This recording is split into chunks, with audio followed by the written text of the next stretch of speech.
Ahora en Agüero Radio, Psicología para Todos, con Gacil Jerez.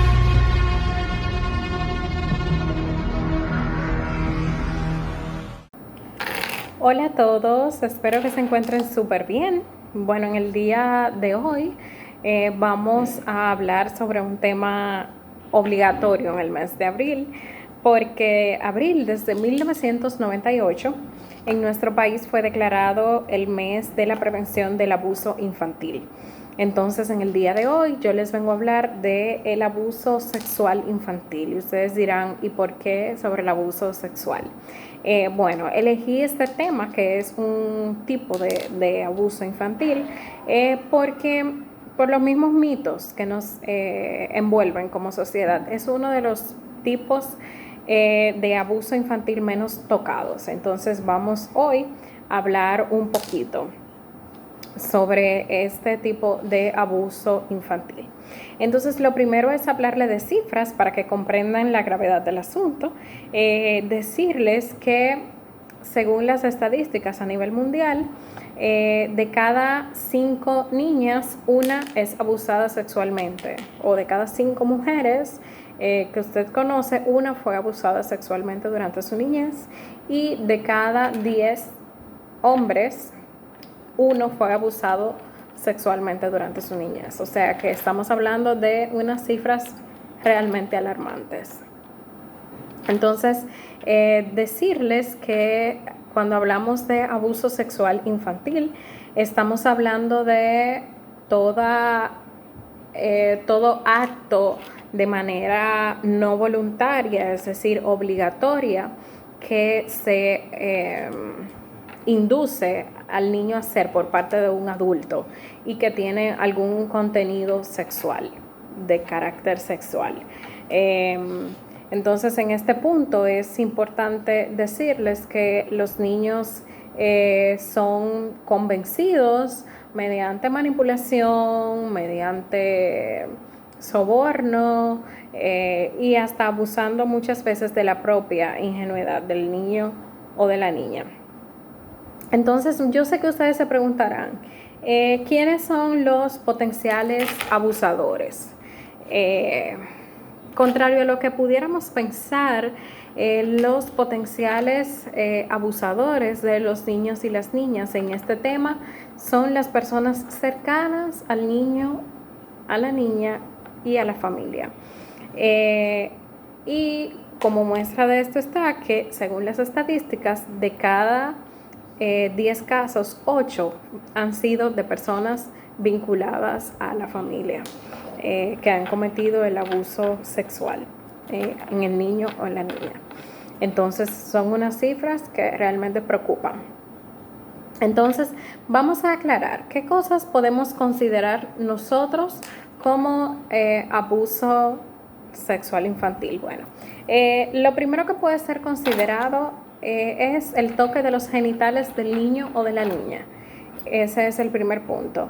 El segundo punto es que el adulto haga que el niño toque o acaricie los genitales de él, es decir, que el niño toque o acaricie genitales del adulto. Por otra parte, el contacto de los genitales del niño o la niña por medio de la boca o del adulto por medio de la boca del niño. Así como también acariciar los genitales del niño, penetrar vaginal u oralmente al niño o a la niña, mostrar el pene o la vagina al niño o a la niña, poner en contacto al niño o a la niña con pornografía, exponerlo a este tipo de cosas, o hacer participar al niño o a la niña de material pornográfico, videos ya sea profesionales o caseros. Puede ser considerado también abuso sexual. Entonces, hay dos vertientes cuando hablamos de identificar abuso sexual infantil. Hay una vertiente que es puramente clínica, que son los síntomas físicos, en los cuales yo no voy a profundizar, no voy a tocárselos, por respeto al profesional que le corresponde, que sería un pediatra o un médico. Yo solo les voy a hablar de lo que me compete a mí, que es la parte psicológica, síntomas psicológicos que podemos ver en el niño o en la niña que deberían ser señales de alerta para nosotros ante un posible caso de abuso sexual. Lo primero es que este niño manifiesta temor ante ciertas personas o figuras. Están en un ambiente, incluso están papá o mamá, y este niño se ve rezagado, se ve temeroso de tener contacto con ciertos adultos. Y aunque el adulto empuje, motive, valide ese contacto con ese adulto X, el niño se mantiene con su reserva para tratar ese adulto. Otra señal que debe de darnos alerta es reacciones anormales por parte del niño cuando se indaga si fue tocado, si se quedó a solas con alguien. Y cuando digo reacciones anormales, usted conoce a su hijo. Usted sabe cómo es el temperamento de su hijo, cómo son las respuestas de su hijo, cómo reacciona. Y si ese niño no reaccionó como es habitual, entonces ojo con eso, ¿de acuerdo? Por otra parte, las alteraciones en el comportamiento. Y aquí quiero poner un ejemplo de la más habitual. Un niño que controla esfínteres, que hace tiempo que ya hace pipí y hace popó en el inodoro, y es un niño que de repente de noche comienza a orinarse en la cama. Entonces eso es una señal a la que debemos ponerle ojo y debe llamarnos la atención. Otra cosa son las pesadillas frecuentes. De repente, este niño comienza a pasarse a cama de papá y de mamá manifestando que tuvo sueños feos.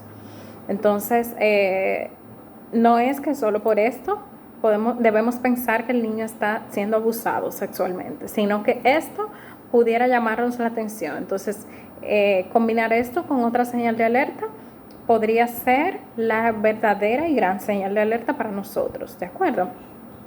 Y por último, y no menos importante, el protagonismo repentino por la genitalidad.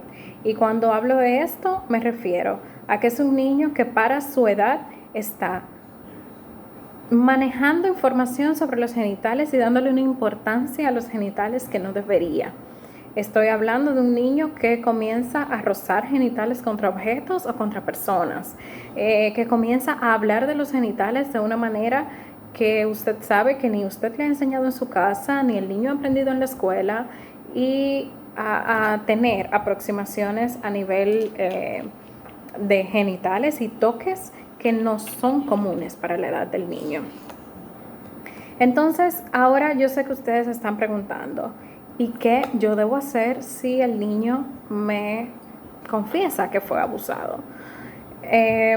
Lo primero es que debemos escuchar al niño con toda la seriedad del mundo, dándole el carácter a este tema que usted quisiera que le dieran si fuera usted que lo estuviera confesando. Eso es lo primero. Lo segundo es darle la importancia luego y poder resolver la situación.